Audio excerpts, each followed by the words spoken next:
అందరికీ శ్రీమాత్రే నమః. సందులహరిలోని రెండో శ్లోకం చదువుతున్నాను వినండి.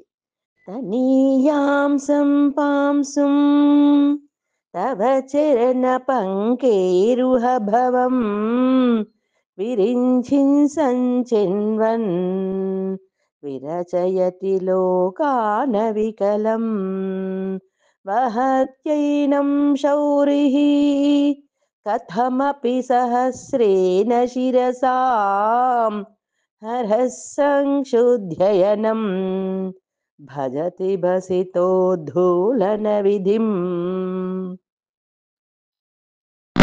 తనీయాంసం పాంసుం తవ చరణ పంకేరుహ భవం. తనీయాంసం పాంసుం తవ చరణ పంకేరుహ భవం. తనీయాంసం పాంసుం తవ చరణ పంకేరుహ భవం.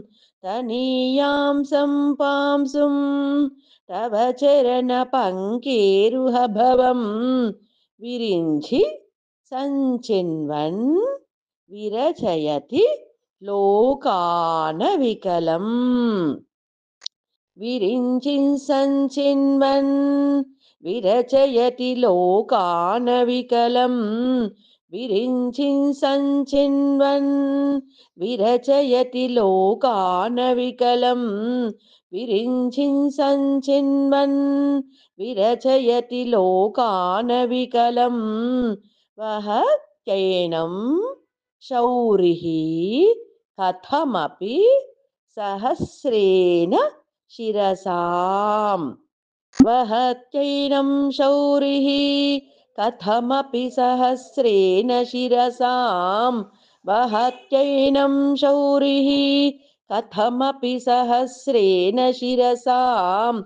వహత్యైనం శౌరిః కథమపి సహస్రేణ శిరసాం హరః సంక్షుధ్యయనం భజతి భసితో ధూలన విధిం. హరః సంక్షుధ్యయనం భజతి భసితో ధూలన విధిం.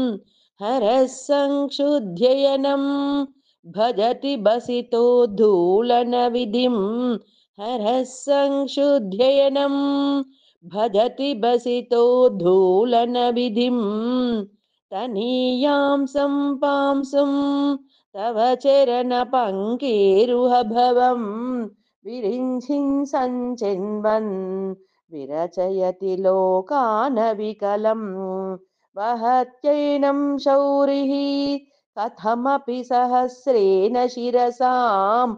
హరః సంక్షుధ్యయనం భజతి భసితో ధూలన విధిం.